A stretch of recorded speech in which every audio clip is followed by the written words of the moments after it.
ষষ্ঠ শ্রেণীর প্রিয় শিক্ষার্থী সালদার স্যার ইউটিউব চ্যানেল থেকে তোমাদের সবাইকে স্বাগতম। আজকে তোমাদের জন্য একটি নতুন ভিডিও নিয়ে এসেছি, পরিবেশ ও বিজ্ঞান মডেল প্রশ্ন। হেসে খেলে বিজ্ঞান শিখে আমার এই ভিডিওতে তোমরা সেরকমভাবেই শিখতে পারবে। ষষ্ঠ শ্রেণী ক্লাস 6 দ্বিতীয় পর্যায়ক্রমিক মূল্যায়ন সেট নম্বর 3। ইতিপূর্বে আমি আরও দুটি সেট আমার ইউটিউব চ্যানেলে দিয়ে দিয়েছি। আজকের সেট নম্বর 3 50 মার্কের একটি স্কুলের প্রশ্ন। আমি বিশ্লেষণ সহ সম্পূর্ণ সমাধান দেখাবো তোমাদের এই ভিডিওতে। কাজে তোমরা যারা এখনও আমার চ্যানেলটিকে সাবস্ক্রাইব করোনি তারা এখন এই চ্যানেলটিকে সাবস্ক্রাইব করে বেল আইকনটি প্রেস করে দাও।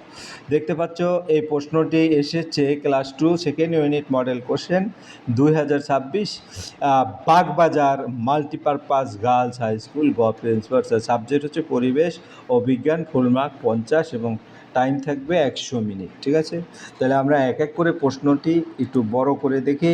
এখানে প্রথম প্রশ্ন আছে সঠিক উত্তরটি নির্বাচন করো, 12টি প্রশ্ন। 2 নম্বরে হচ্ছে শূন্যস্থান পূরণ করো, 10টি প্রশ্ন। 3 নম্বরে হচ্ছে একটি বাক্যে উত্তর দাও, 8টি প্রশ্ন। 4 নম্বরে হচ্ছে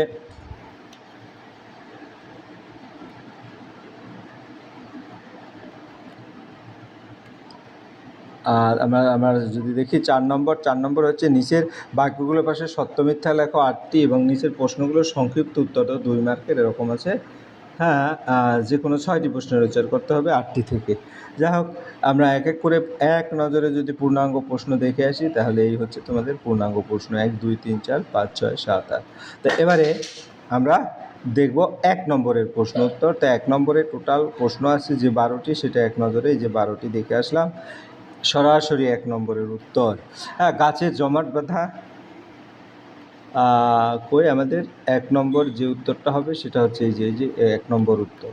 তাহলে পিউমিস, এটা 2 নম্বর হয়ে গেল। 1 নম্বর, জীবাশ্ম জ্বালানিগুলোর মধ্যে সবচেয়ে কম পরিমাণে দূষণ ঘটায় সেটা হচ্ছে প্রাকৃতিক গ্যাস। তারপরে 2 নম্বরের প্রশ্ন কী আছে?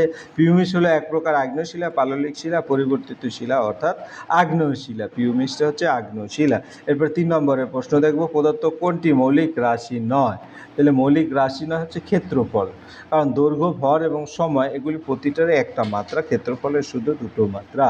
এরপরের প্রশ্ন, এসআইতে বলের এককে কি বলে? এসআইতে বলের এককে বলে নিউটন। এরপরের প্রশ্ন হচ্ছে তোমার পদার্থ খাদ্য শৃঙ্খলের শক্তির উৎস হলো, এটা 5 নম্বর। সূর্য হচ্ছে শক্তির উৎস। এরপর 6 নম্বর, পদার্থ কোনটি সঠিক?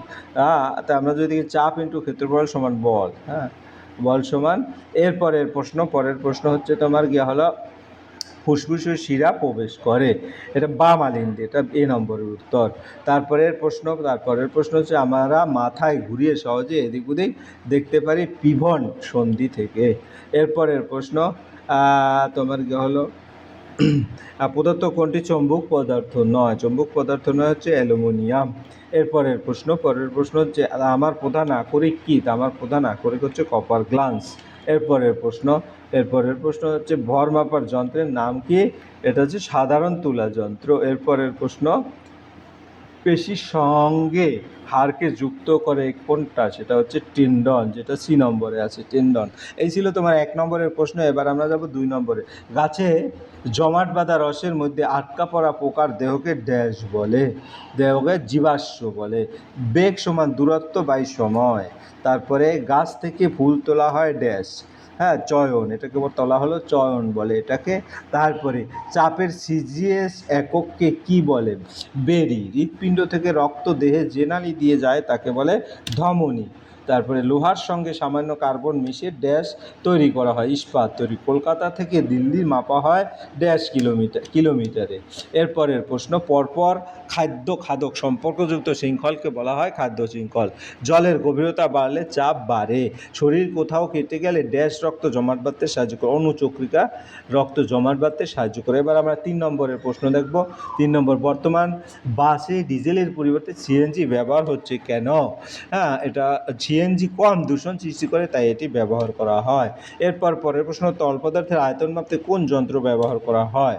হ্যাঁ, মেজারিং সিলিন্ডার ব্যবহার করা হয়। এরপরের প্রশ্ন, অভিকর্ষ বল কি জাতীয় বল? অভিকর্ষ বল হচ্ছে একটি অস্পর্শ বল। তড়িৎ শক্তি থেকে যান্ত্রিক শক্তিতে রূপান্তরের একটি উদাহরণ দাও। একটা উদাহরণ হচ্ছে বৈদ্যুতিক পাখা চলা। এরপরের প্রশ্ন, আমাদের নিঃশ্বাসে কোন গ্যাস অধিক থাকে? আমাদের নিঃশ্বাসে নাইট্রোজেন গ্যাস। হ্যাঁ, এরপরে গিয়ে হলো আলোর তীব্রতা মাপার এককের নাম লেখো। ক্যান্ডেলা। তারপরে নিঃশ্বাসে কার্বন ডাইঅক্সাইড পরিমাণ বেশি থাকে যদিও। তারপরে যাই হোক, উদ্ভিদকে কোন উৎপাদক, কেন উৎপাদক বলা? উদ্ভিদ নিজের খাদ্য নিজে তৈরি করে, তাই উদ্ভিদকে উৎপাদক বলা হয়। মানুষের হৃৎপিণ্ডে কতটা কুঠুরি থাকে? 4টি কুঠুরি থাকে। 2টি লম্বা এককের নাম হলো লম্বা এককের মিটার ও কিলোমিটার। তারপরে রেল লাইনের ধারের পাথর কী জাতীয় শিলা? রেল লাইনের পাথর আগ্নেয় শিলা। এই ছিল 10টি প্রশ্ন। এরপরে আমরা চলে যাব 4 নম্বরের প্রশ্ন। 4 নম্বর, নিচের বাক্যগুলো সত্য ও মিথ্যা লেখো। কোনো বস্তু যতটা স্থান দখল করে তাকে ওই বাস্তব বস্তুর ক্ষেত্রফল বলে। মিথ্যা। সৌরশক্তি রাসায়নিক শক্তিতে রূপান্তরিত হয় উদ্ভিদ দেহ থেকে। সত্য। আমাদের মাথার খুলির ভিতর সচল অস্ত্রসন্ধি থাকে। মিথ্যা। পাললিক, 4 নম্বর, পাললিক শিলার উদাহরণ হলো চুনা পাথর। এটা সত্য। এরপরের প্রশ্ন, মহাধমনী বেশি অক্সিজেনযুক্ত রক্ত বহন করে। এটা সত্য। এরপরে গিয়ে হলো, যে সমস্ত পদার্থ চুম্বক দ্বারা আকর্ষিত হয় তাদের চৌম্বক পদার্থ বলে। এটা সত্য। তারপরে তোমার কোনো ধাতুর একটি খনিজ থাকলেও তার সবগুলো আকরিক নাও হতে পারে। এটা সত্য। ছুরি ধারালো করা হয় ক্ষেত্রফল কমানোর জন্য। এটা সত্য। এরপরে আমরা চলে যাব পরের প্রশ্ন, 5 নম্বরের প্রশ্ন। লিন্ডেরম্যানের 10% সূত্রটি লিখো। লিন্ডেরম্যান 10% সূত্র অনুযায়ী খাদ্য শৃঙ্খলে এক ট্রপিক স্তর থেকে পরবর্তী স্তরে মাত্র 10% শক্তি স্থানিত হয়। বাকি শক্তি জীবদেহের বিভিন্ন কাজ, চলাফেরা ও তাপ উৎপাদনে নষ্ট হয়ে যায়। তাই খাদ্য শৃঙ্খলের উপর স্তরের শক্তির পরিমাণ ক্রমশ কমতে থাকে। এরপর পরের প্রশ্ন, পেশির 2টি সমস্যা লেখো। তো পেশির 2টি সমস্যা যদি বলি, পেশি সাধারণত 2টি সমস্যা হলো পেশিতে টান ধরা এবং পেশির ক্লান্তি। অতিরিক্ত পরিশ্রম, ব্যায়াম ও দীর্ঘক্ষণ কাজ করলে পেশিতে টান ধরতে পারে। আবার দীর্ঘ সময় কাজ করার ফলে পেশি দুর্বল ও ক্লান্ত হয়ে পড়ে। বিশ্রাম ও সঠিক খাদ্য গ্রহণ করলে এই সমস্যা কমে যায়। এরপর পরের প্রশ্ন, উদাত্ত ঘটনা দুটিতে কোন শক্তিতে রূপান্তরিত হয়? আমরা যদি দেখি, সৌর কুকার চালু করা হলো।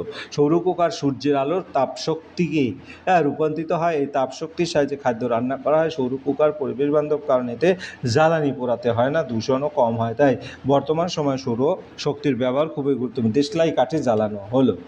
তাই দেশলাই কাঠিতে সঞ্চিত রাসায়নিক শক্তি জ্বালানোর সময় তাপশক্তি ও আলোক শক্তিতে রূপান্তরিত হয়। ঘর্ষণের ফলে আগুন সৃষ্টি হয় এবং দেশলাই কাঠি জ্বলে ওঠে। এই সময় আলো ও তাপ উৎপন্ন হয়, যা আমাদের দৈনন্দিন কাজে লাগে। পরের প্রশ্ন হচ্ছে, প্লাজমা কি? শ্বেত রক্তকণিকার কাজ কি? প্লাজমা হলো রক্তের হালকা হলুদ রঙের তরল অংশ। এর মাধ্যমে দেহের খাদ্য, হরমোন ও বর্জ্য পদার্থ পরিবাহিত হয়। শ্বেত রক্তকণিকা দেহকে রোগ জীবাণু আক্রমণ থেকে রক্ষা করে। এটি শরীরের রোগ প্রতিরোধ ক্ষমতা বৃদ্ধি করে এবং আমাদের দেহকে সুস্থ রাখতে সাহায্য করে। পরের প্রশ্ন, নদীর বাঁধের তলদেশে চওড়া করা হয় কেন? নদীর বাঁধের তলদেশে চওড়া করা হয় যাতে জলের চাপ বেশি হলে বাঁধ ভেঙে না যায়। তলদেশ ক্ষেত্রফল বেশি হলে চাপের প্রভাব কমে যায়। এর ফলে বাঁধ আরও শক্ত ও স্থায়ী হয়। বন্যার সময় আশেপাশের অঞ্চলকে রক্ষা করতে সাহায্য করে। পরের প্রশ্ন, দেহের ভর সূচকের সূত্রটি লিখো। একটি প্রাণীর নাম করো যার দেহ ভার ও হস্তি নেই। তাহলে দেহের ভর সূচক বা BIM নির্ণয় সূত্র হলো BIM সমান ভর কেজিতে ডিভাইডেড উচ্চতা বা মিটার স্কোয়ার। এই সূচকের মাধ্যমে মানুষের শরীরের ওজন স্বাভাবিক কিনা তা বোঝা যায়। কিছু এমন একটি প্রাণী যার দেহ কোনো হাড় বা অস্থি নেই, এটা নরম দেহ বিশিষ্ট প্রাণী। পরের প্রশ্ন হচ্ছে, বার্নৌলির নীতিটি উল্লেখ করো। বার্নৌলির নীতি অনুযায়ী কোনো তরলের বেগ বৃদ্ধি পেলে তার চাপ কমে যায় এবং বেগ কমলে চাপ বৃদ্ধি পায়। এই নীতির সাহায্যে বিমানের ডানা উড়তে পারে। এছাড়াও স্প্রে মেশিন ও অটোমাইজারের কাজেও এই নীতির ব্যবহার দেখা যায়। পরের প্রশ্ন, পার্থক্য লিখো। আগ্নেয় শিলা, পাললিক শিলা। আগ্নেয় শিলা লাভা ও ম্যাগমা ঠান্ডা হয়ে সৃষ্টি হয়। এই শিলা খুব শক্ত ও কঠিন হয়। উদাহরণ ব্যাসল্ট। অন্যদিকে পাললিক শিলা নদী ও সমুদ্রের পলি জমে তৈরি হয়। এই শিলা তুলনামূলক নরম হয়। উদাহরণ বেলে পাথর, চুনা পাথর। এই ছিল তোমার এই ভিডিওর সামগ্রিক আয়োজন। আশা করি ভিডিওটি মনোযোগ সহকারে দেখলে ফুল প্রশ্নই ক্লিয়ার বুঝতে পারবে। পরিশেষে বলবো, ভিডিওটি দেখার জন্য অসংখ্য ধন্যবাদ। ভিডিওটি ভালো লাগলে লাইক, কমেন্ট, শেয়ার করতে ভুলবে না। আজ এই পর্যন্তই। ধন্যবাদ সবাই।